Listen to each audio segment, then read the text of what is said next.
This time on the Gadget Show. Forget the royal wedding, we've got a veritable gadget jubilee. Polly and Jon embark on a mission to find out which chunk of sexy gadget gorgeousness should be crowned king of the smartphones. I've done it! Job done! They use whizzy-fast cars, fairy tale carriages, unstable sidecars, and top indie band, the Hoosiers, to carry out the most intensive phone testing we've ever undertaken. Also on the show, two of the most seriously hardcore bikers we've ever met. Put some serious hardcore bikes through utter hell. And join Suzi in bed to test gadget alarm clocks. Shut up!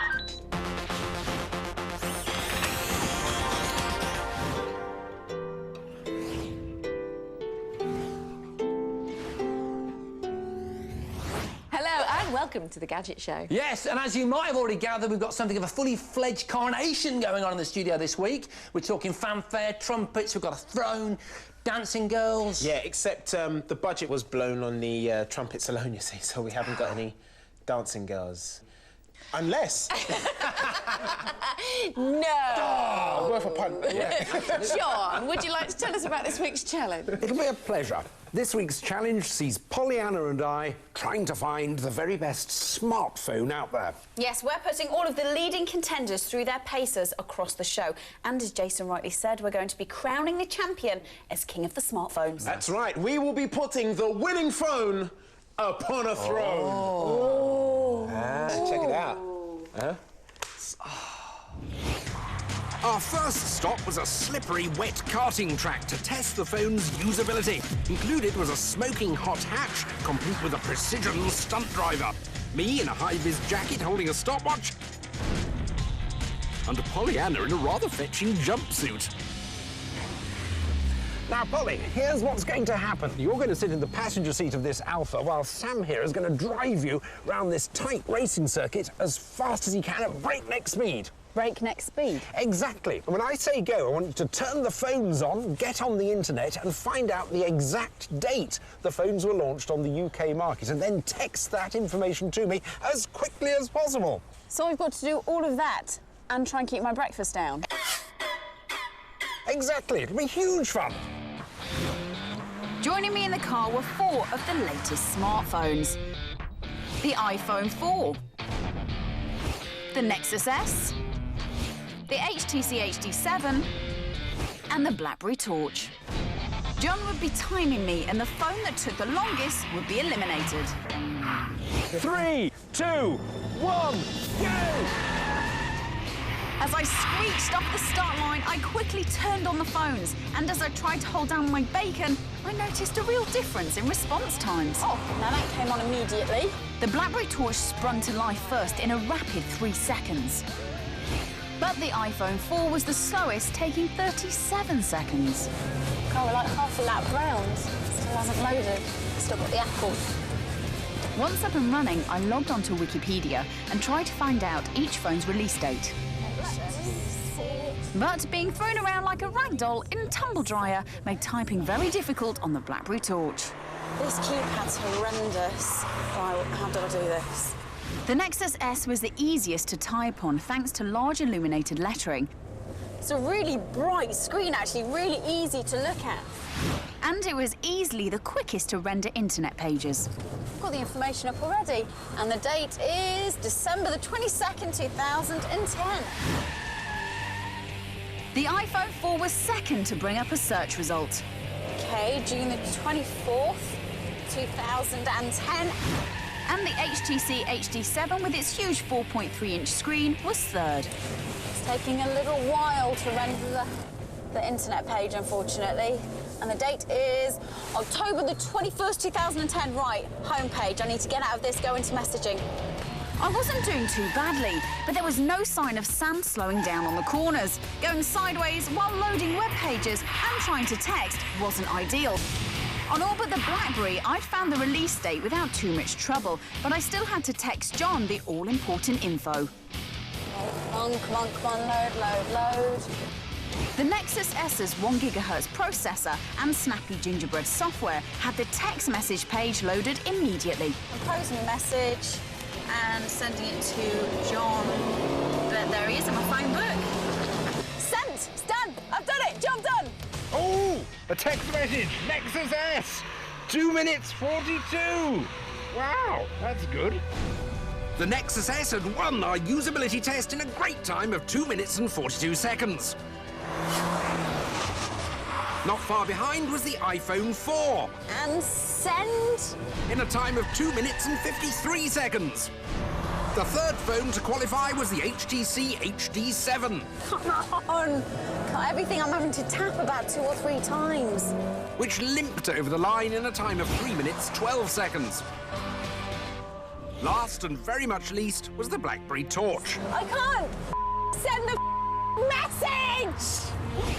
Unbelievably, it took 5 excruciating minutes until I'd written the text. But just to top it off, I somehow ended up calling Jon and not texting him. August the 12th, 2010. Oh my God. Whee. This one has to be a goner, Jon. BlackBerry. It does. BlackBerry goes. Out of here. Good riddance.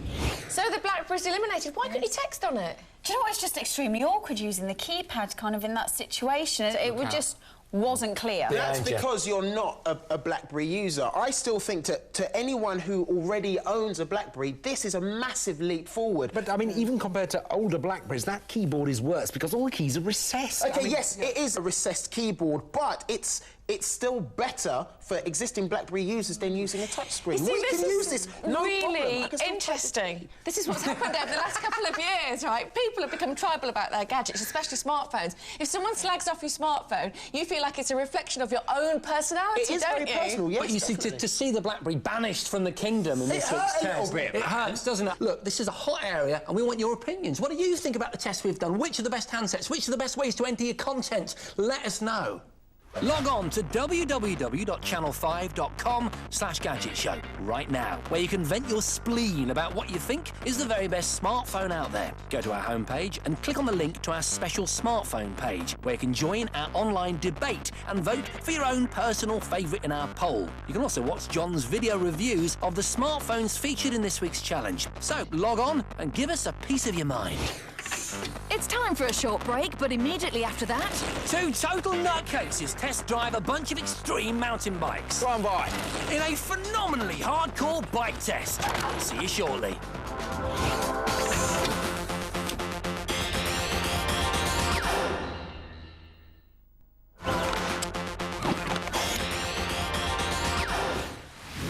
Welcome back. I want to talk to you about bikes.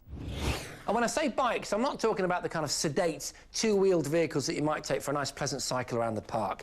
No, it's these things. High-end, high-tech mountain bikes, the kind of precision instruments used by hardcore mountain bikers, people who you would be forgiven for thinking have a death wish. And to test them, I know 2 guys who fit that bill.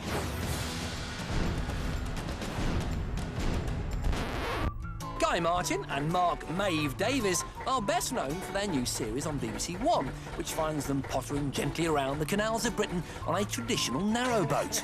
But their real love is speed. Guy's day job is racing motorbikes at 200 miles an hour, and both Guy and Maeve are hardcore mountain biking wingnuts. We laid out a beautifully arranged selection of the best all-round mountain bikes available. Proper trick. They'll be big money then. Now we're talking. And what I might do is what every kid should do when he gets on a push bike, a wheelie. Maeve had high hopes for the Lapierre Zesties 714. Whoa, goes well, that, then. And Guy picked out the Cannondale Jekyll Ultimate, a bike with 2 separate shock absorbers, which you can change depending on the terrain. Light. Skittery, though. Too skittery. Because it's not a bad handling bike. It's a little bit skittery in the front. But neither lads fancied the changeable shocks. Say you have a big off. That's a hard lump of metal, that. Not impressed. Would they be more taken with the latest version of 2 classics, the specialised Stump Jumper and the Orange 5, which soon proved to be a mighty contender? Just look. The way I can just turn it in. It's not even flustered at all. What a bike. Now we're talking. See what the fuss is all about. Looks like it's been made by a blacksmith. But it works. But Maeve was much less impressed by the Stump Jumper. Its low-slung pedals were catching the ground on the tight corners. And pedals, having to be very mindful of where and how I pedal.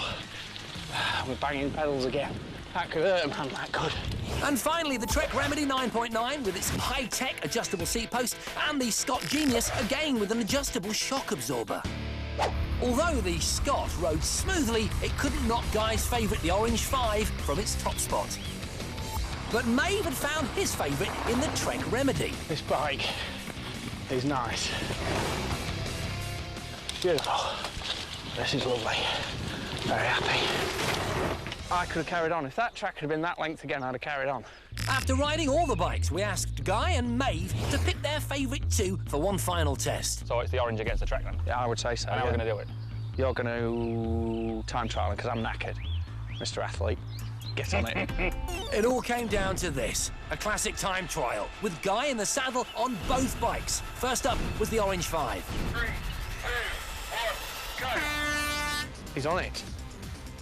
2 seconds in, I don't wonder if he's crashed yet. With a rugged aluminium frame, the Orange may look like a workhorse, but its weight meant Guy could really get some traction on those corners. Come on, boy, tick-tock, tick-tock. And with 140mm of travel in the suspension, it was soaking up the bumps. And it needed to. Guy was tearing up the course and riding hard. And at this level, the last thing you need is for your equipment to fail. Nearly. Nearly. But he stayed on through the tricky corners and gave one last push to the finish. Here he is. Come on, boy. Pinner, just jump this log here. That's the finish. With a time trial of 6 minutes 42 seconds, the Orange was going to be very hard to top. But if any bike could beat it, it was the Trek Remedy 9.9. 3, 2, 1, go! The Trek has more travel with 150mm shocks and has a carbon fibre frame armoured to withstand flying rocks. Turn into there. Just lost the front. I don't think he's going to do this. Guy was giving it his all with reckless regard for life and limb. It was going to be very close. Here he comes, 6 minutes 29. Would the high-tech wizardry of the Trek have outstripped the rough and rugged Orange? Come on, Chief. Come on, come on, come on, come on. Right, so time on the Orange. Time on the Orange. Come on. 6:42.28. Time on the Trek, 6:44.18. The Orange had taken it. Just. Good close test. Well done. Thank you. Took us a peach. Proper test, huh? Yeah, it was indeed. Now, Jason, staying on the subject of bikes, I want to show you a really cutting-edge piece of technology, and a first for the Gadget Show. Okay. It's a bit of tech that you can eat. Right, OK. So it's food? No, it's not food, it's tech. That you can eat? Yes. I love that idea. Thought you would. This is the Factor 001 bike. As beautifully engineered as a Formula One car. So perhaps it's not surprising that it costs over £20,000. It's made by a company called BF1 Systems. They primarily manufacture electrical components for Formula One teams, but recently decided to showcase their skills by creating something a little different. Look at this! It's gorgeous. High-end brakes, gears, and a carbon fibre frame are a given at this sort of price, but this bike has something that no other bike has. What makes this bike unique is the electronics on it. Onboard computer, touchscreen control, GPS, instrumentation built into the frame. The thing that also really separates this bike is the physiological monitoring system that connects wirelessly via Bluetooth. James explained that by wearing a special chest monitor, the bike can take readings such as heart rate, chest cavity expansion, and skin temperature. Pretty impressive. But the Factor 001 had another trick up its sleeve. The onboard computer is capable of registering body temperature, internal body temperature. In order to get a reading, I have to swallow this. It's a temperature pill thing. Yeah, I've actually got to swallow it and become like a robotic cyborg, sending out information wirelessly to the onboard computer. They're not reusable, and also they don't dissolve. They've got to find their way out somehow. Anyone got any water? With the bike's computer switched on, the chest monitor attached to me, and of course the Bluetooth pill in my tummy, it was time for the op. The bike was beautifully smooth to ride, and it did feel like a bike that cost more than most people's cars. But of course, this isn't just an expensive toy. It's a highly sophisticated training aid, and so I made sure I kept an eye on the results. So I've got all the measurements on the display there, nice and clear. Heart rate, breathing rate, skin temperature, core temperature, and my speed. I can toggle through the screens using my thumbs here, left and right to toggle back and forth. Oh, it feels lovely. I was impressed with the bike's data readings, but I also wanted to know what would happen if I really put my foot down. Would it cut it as a racing bike? Let's turn it up. There we are. Ah! Come on! Yeah! 46.1. Woo! Although I'd kept an eye on my stats whilst riding, I was keen to have a closer look. Thank you very much, James. Awesome. It was brilliant. Awesome bike. Uploading the stats to a computer is simple. You just plug in the data via USB. Downloaded the data, got your GPS information. From that, we've been able to draw a track map. Okay, yep, that's that there. Yep. Got the distance you travelled, your speed during the ride, your cadence, so crank speed, and the altitude as you rode around. All right. One piece of data really did impress me, though. I've ridden bikes all my life and always presumed my legs were working evenly. Apparently not. From the two plots here, your left and your right leg, we can see the right leg generally develops a bit more power. Yes. But also is doing more negative work. So my left leg is more efficient? Yeah, you got better technique on the left leg. Right. Heart rate was all over the place. Yeah, that changed quite a bit during the ride. The pill's given us some really good readings, hasn't it? Yeah, I mean, it's really consistent. We got good core temperature the whole way through, 36.8 degrees Celsius. Loving the bike! That was absolutely amazing. I'm gobsmacked. Yeah, seriously. Was fantastic, wasn't it? I'm not talking about the bike. I'm not talking about the bike. I'm talking about the pill. Where is it? It's Actually, don't answer that. Right, it's time for another break, but when we return... It all gets a bit surreal. Jon as Gromit, Pollyanna as Cinderella, and Suzi inviting us to join her in bed. All that and one of the best competitions we've ever put together.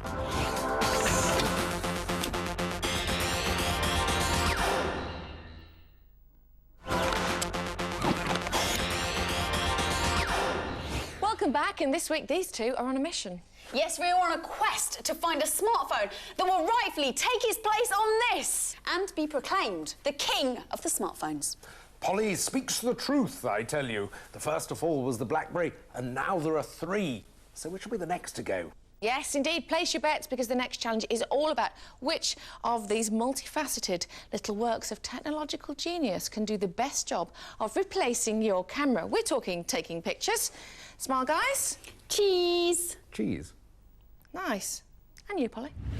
We have 3 phones left to test. The iPhone 4, the Nexus S and the HTC HD7. And for the next part of the challenge, we enlisted the help of one of Britain's most popular bands, the Hoosiers, who had agreed to let Polly and I take some promo stills and film a live performance of their new single. Might be surprised how good a picture you get with 5 megapixels, an LED flash and a tiny lens these days. We don't want to be surprised, Jon. We want to be flabbergasted. Our first photograph will be taken outside against a bright graffiti wall to test close focusing and colour reproduction. I had the task of directing the photo shoot, whilst Jon would be taking the pictures. It's actually not too bad. Can you make me look really tall so when I do meet people, they always go, oh, I thought you were much taller. The 5 megapixel HTC HD7 was up first, and I was instantly disappointed. Why is this thing very slow to focus? Despite having autofocus, I was really struggling to get a crisp picture, and the majority of the snaps lacked vibrancy with rather dull skin tones. Can I try something bold for this Yes, shot? I was just please. thinking maybe like that. The Nexus S wasn't much better. Its serious shutter delay meant it wasn't great for capturing the moment. However, thanks to its accurate autofocus, I was soon grabbing some sharp, colour-rich 5 megapixel close-ups. It's like having my own child. It's like, come on, put your coat together, stand up straight. The iPhone 4, like the others, has a 5 megapixel sensor, but also has a special tap-to-focus feature. What? I love the way you can actually just tap on the screen and it adjusts the exposure and the focus to the point you tap. But with no manual shooting settings, we felt the photos, albeit colourful, struggled to replicate natural skin tones. So our stills test was now over, and leading the way was the Nexus S.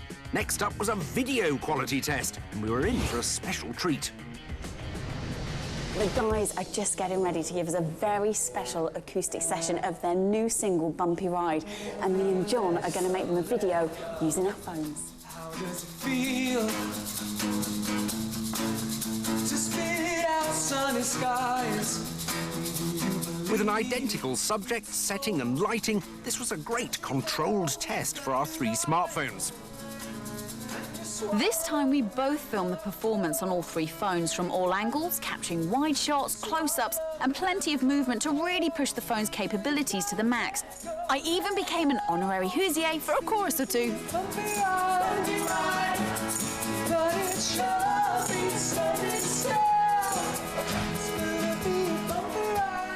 The HTC HD7 shoots in high definition, but constant auto-refocusing made the shooting rather difficult and our footage rather blurry. It looks like it has an effect because it's sort of grainy, but it is, isn't it? Yeah. Which can work, I guess, but it doesn't look like a very sharp picture. It's just the fact that it doesn't handle movement very well, which is maybe worrying. Although the Nexus S doesn't shoot true HD, it coped pretty well with movement, and despite being slightly overexposed, the band really liked the colours. Oh, now we're cooking. This is great. This is better than real life. That's clearer than what I'm seeing off screen now. But the clear winner was the iPhone 4. Its 720p HD video was sharp, smooth, and offered the most accurate colour rendition of the 3. This is extremely impressive. It really is.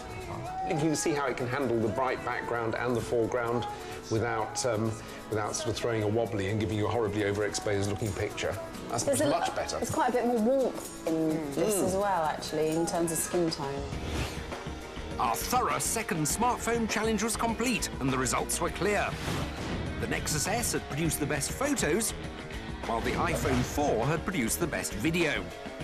And there was one clear loser, the HTC HD7. Good. Big thanks to the Hoosiers. They were great guests, weren't they? Interesting results. Yes, absolutely. It's a pity the HTC's camera doesn't quite make it, because I think Windows Phone 7 has a huge amount of potential. And maybe when Nokia come out with their first Windows phones next year, we'll actually find one with a really good camera. I think you're right. That could be a killer partnership, couldn't it? Because I agree, the whole TARS thing, the social networking sort of on the screen, all that sort of, I love that. And of course, the integration with Xbox Live, which promises to do great things as it becomes more sophisticated. So we've only got 2 contenders remaining for the title of King of the Smartphones. The HTC is now gone. Right. Now, from the King of the Smartphones to a competition fit for a king or indeed a queen. Yes, prepare yourselves as we roll out the red carpet on, quite frankly, our most awesome, stupendous and flipping great Gadget Show competition prize fund. Get ready to bow down or curtsy if it's more appropriate, because we're about to make one of you feel very, very important indeed. Yes, because not only are we giving away an amazing 130 gadgets, which include the Orange 5 Pro mountain bike, which won the test earlier, but also these! Wow. Oh! Yeah, you know what they are. Nice. You know what they are, don't you? Yeah. The last 4 remaining all-day tickets to Gadget Show Live. They'll also give you VIP access to the Super Theatre, where you'll see us 5 doing our thing on stage. And she folds them very gently and places them in Suzi's palm. They'll even get you backstage afterwards to meet us. You know what? He is right. These are literally the last 4 all-day tickets. So unless you want to pay a fortune on eBay, this is the last chance to get your mitts on them. And if you want the experience to be extra special, we are going to lay on a chauffeur-driven car to get you to and from the event. Just think, if you win all these prizes that you're about to hear about, you could make your own Gadget Show Live exhibition at home. You can win a 50-inch 3D TV, a 32-inch LCD TV, a 19-inch LCD TV, and a Sky World 3D HD package for a year. An iPhone 4 with a 1 plan for a year on the 3 network. A My Sunny iPower 3 solar charger for the iPhone, and an iPad 2 as soon as it's available. Plus a £300 iTunes voucher. A Flip Ultra HD camcorder, a Q3 HD handy video recorder, a GorillaPod, Immortal eye gear glasses, a Kodak PlaySport, a Sanyo Exacti camcorder, a Panasonic compact digital camera, and a Minoru 3 3D webcam. A Blu-ray player, a selection of Blu-ray movies, a Sony 5.1 surround sound system, an Apple TV, and a Monster cable bundle. A Nintendo Wii, a Nintendo 3DS as soon as possible when it's released, a Wii Fit Plus with balance board, an Xbox 360, a PS3 Slim, a PSP Go, a PlayStation Move, an Xbox Connect, a high-end gaming PC, a Blaze Mega Drive handheld, a Pyromat gaming chair, and games for all of the consoles. A MacBook laptop, a D-Link router, a Protect memory stick, a TomTom Go, a Parrot AR drone, a Revo Maze, and a bundle of Gadget Show merchandise. A B&W iPod dock, a Zoom H4n audio recorder, Urban Ears headphones, Monster Turbine Pro earphones, an Edifier all-in-one micro speaker system, a Dyson Ball vacuum cleaner, and an Oral-B electric toothbrush. A Gillette Fusion razor, Nike Lunar Glide Plus running shoes, a Berghaus rucksack, a Seahawk suitcase, a Uniross Easy Charger, Berghaus walking boots, an Aladdin flask, and a Swap Nova mini smartphone. Our top 5 remote control flying toys, our top 5 multi-tools, our top 5 scooters, and our top 5 toys. A Samsung netbook, a Western digital hard drive, a Kodak printer, Windows 7, a Tech Air 4503 gadget bag, a free broadband for a year from PlusNet. A Slingbox Pro, a Kindle e-reader, an Arcos 7, a Robert Stab radio, Bose Quiet Comfort headphones, and an iDeck speaker. An iPod Nano, a Duracell Daylight 3 torch, a Kinect video coaster, a Rip Rider 360, a Zyklone blaster, and a Mattel Mind Flex. A Mini Cooper RC car, Arctic Super Soaker, a Hexbug Nano, an Air Hogs Vectron Wave, 2 AK-47 water pistols, and an Air Blasters dart gun. A Mezzo folding bike, a Villiers Escape road bike, Land Roller skates, and the Orange 5 Pro mountain bike that came out top in our test. A Tefal Actifry, a Pro Q barbecue, a Philips juicer, a Lumi wake-up light, and an iRobot vacuum cleaner. A Kenwood cooking chef and a Kenwood food blender, a Morphy Richards steamer, a Dyson bladeless fan, a Krups coffee machine, a Power 8 workshop, FX Home special effects software, plus 4 tickets to Gadget Show Live in April, including a chauffeur-driven car to take you there and home again.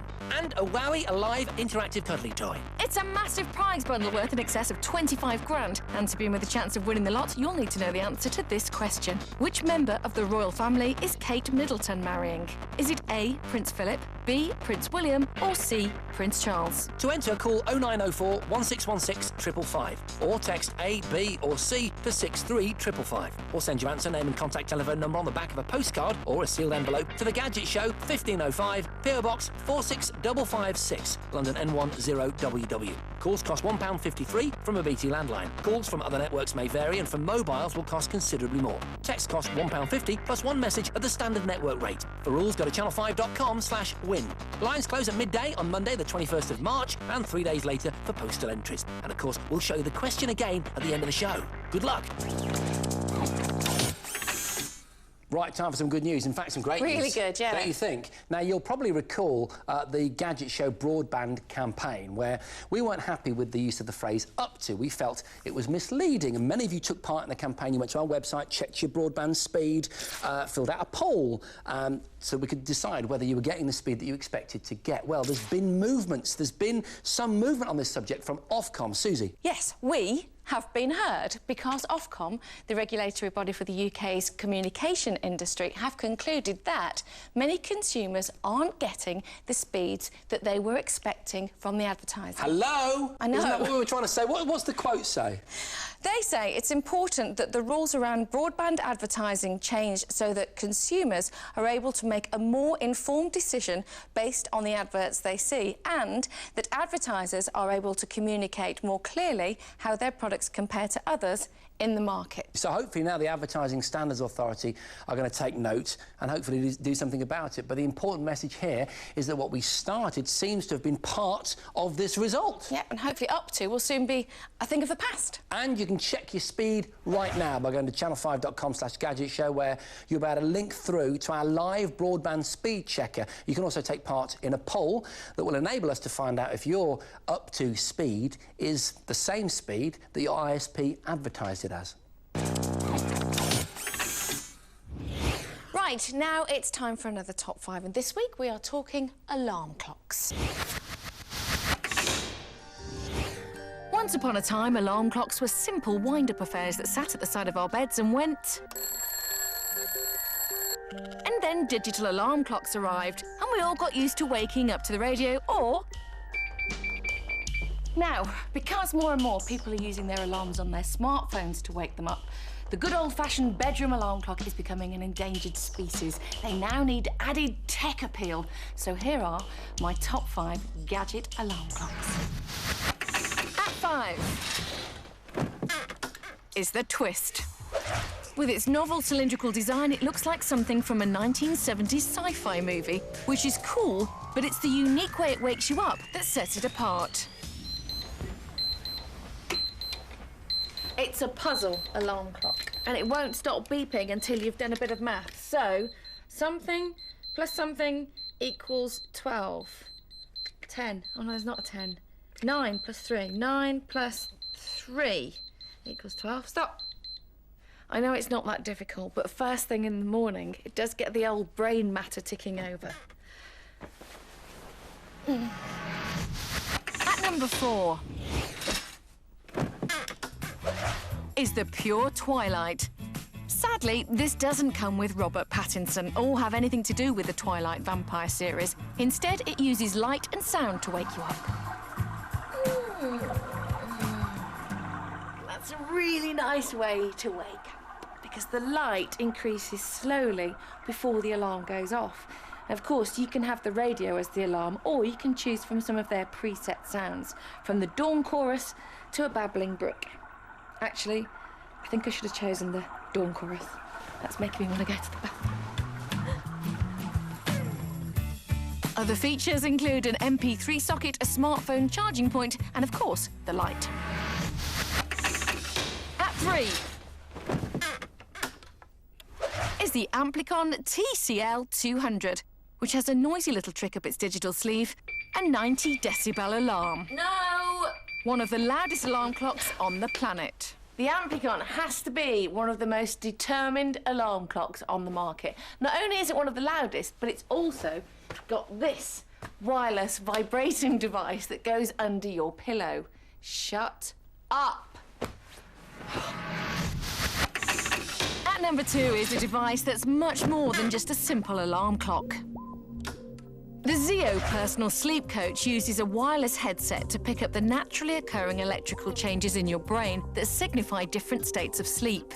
So you can then use the Zeo Smart Alarm function to wake you up at the best point within your cycle. I know what you're thinking. Yes, I do look ridiculous. However, the principle behind this wireless device is really good, because it means that you never have to wake up grumpy in the middle of a deep sleep pattern ever again. Hooray.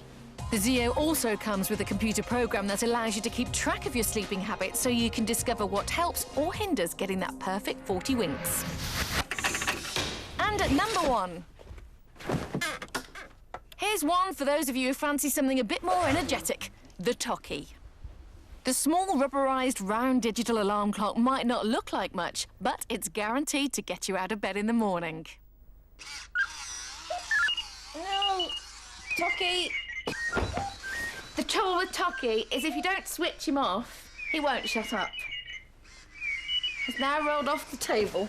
Toki! Other features include... Has actually gone under the bed. A built-in mic that allows you to record personal wake-up messages. It's on the other side. And a USB input that allows you to store up to 2 hours of music. Shut up! Shut up! Ah. It's time for the last break in the show, but when we get back... We'll be crowning the king of the smartphones, but not before Jon and Polly hit the town in fancy dress. Yeah, don't ask. Can this thing go any quicker?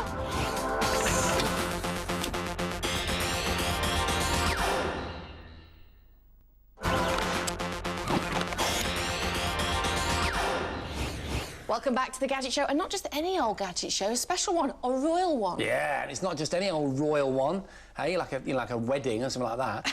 This is the real deal. We're talking about 5 minutes' time, right here in the studio, a fully-fledged, no-holds-barred coronation. Wow, and this whole coronation is the culmination of this week's challenge, where Jon and I have been trying to find the best smartphone out there. So in other words, the king of the smartphones.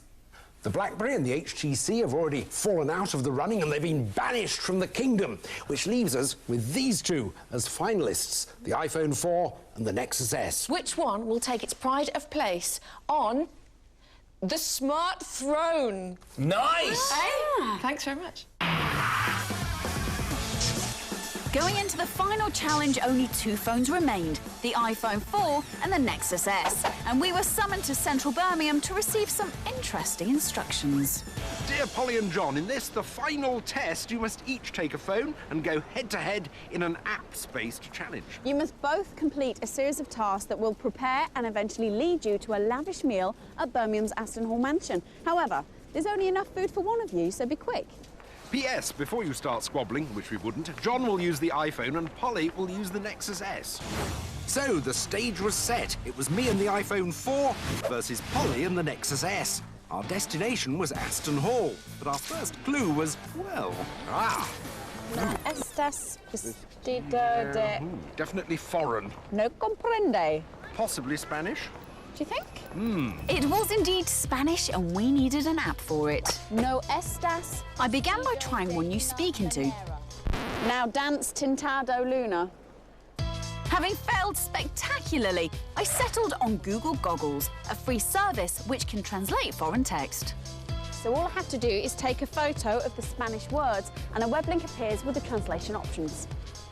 You're not dressed appropriately for a glamorous dinner we have prepared for you. You need to get smart style clothing for the night. It's a little bit harsh. I thought it would look all right.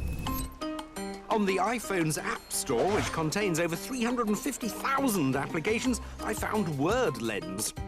Word Lens uses augmented reality to translate text in real time. So as my phone camera lens scans the text, almost immediately it's translated. This is great, I love it. Anyway, not these dress of a way appropriate for the glamorous dinner that we have prepared for you. Need achieve clothes of type elegant for the night. Not perfect English, but you definitely get the gist. Evening wear is required. As we had to be guided by apps, I downloaded a great one called Point, which helps locate services in your local area.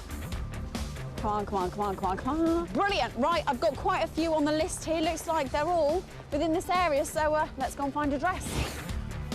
Keen to hire rather than buy a suit, I searched Yell Lab's local search app. Its comprehensive listings initially held me up. Exclusive bridal wear, Charlie's Bridal and Wedding Club. I don't want to get married, I want to get a suit.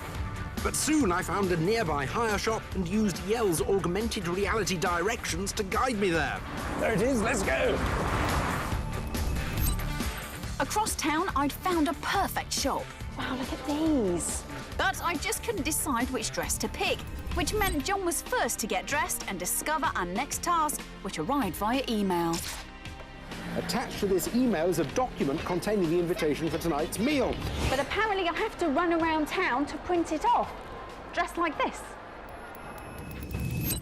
To print our invitations, we both needed a Wi-Fi-enabled printer, and after some desperate searching, I blagged my way into an electrical store. And I'd struck lucky in a local business centre. Oh, fantastic. The iPhone 4 has a built-in app called AirPrint, which allows you to print wirelessly to a range of HP printers. And this is one of them. Having found and got connected to the HP printer, all I had to do was press send and wait. It's all very promising. Unlike John, I wasn't restricted to just one printer manufacturer. Using the PrinterShare app, you can connect to any Wi-Fi printer you like. It is printing my invite. And soon my invitation, like John's, was ready. It tells me dinner's at 7, it tells me where it is, and there's an interesting message at the bottom. A choice of transport awaits you in Victoria Square. Better try and get there before Polly. We each made a beeline across town. My heels were killing me, but as I turned the final corner, I had other issues. You have to be kidding me. John had beaten me. Oh, what? Couldn't you drop by? What is all of this? You see, this is our choice of transport. And as I got here first, I've taken the liberty of choosing this rather splendid Watsonian Squire and Royal Enfield combination. So you're having this? Yes. So I guess the carriage is mine then? Yes, it's quite splendid actually, isn't it, really? Great. Horsepower, but not the kind I had in mind. Our final task was to navigate our vehicles/animals across Birmingham to reach the grand Aston Hall mansion some 4 miles away. I got away first and booted up Nav-Free, a free sat-nav that offers turn-by-turn navigation and voice guidance. However, we hadn't gone far before it made a serious error. It's saying right, but you can't go right. Let's go straight on and see what happens. Using Google Maps navigation, a turn-by-turn service free on Android phones that offers great 3D mapping, I was motoring, well, galloping. OK, we're going right on Lionel Street, if that's all right. Thanks to Jon's early issues, my carriage emerged from the city centre first, leaving a trail of Jon stopping traffic in its wake. But luckily for me, nav3 sent us a different route. And soon we were flying. Becomes more difficult. 5127 over there, 5127. Here are the directions. nav3's interface was now proving to be really clear and easy to follow. And before I knew it, we'd arrived at Aston Hall. Getting here nice and quickly. I bet have beaten Polly on a horse. Or so I thought. Annoyingly, we'd been sent to a back gate, which was locked. But this route is clearly not the right one. We're going to have to go back round the park and find a proper entrance. Unaware of Jon's problems, my carriage plodded on, and the end was in sight. See, my sat-nav's actually doing the job perfectly. All I have to hope is that Jon's sat-nav just isn't going to cut it. With under half a mile to go, I was dreaming of dinner and a famous challenge victory. But then disaster struck. It's died. It's completely died. Looks like I'm not eating this evening. Embarrassingly, we were therefore left with no choice but to turn around and head home. Useless. I, on the other hand, had since found the right entrance to Aston Hall. Brilliant. In turn, claiming victory and a very agreeable banquet, all thanks to the triumphant iPhone 4.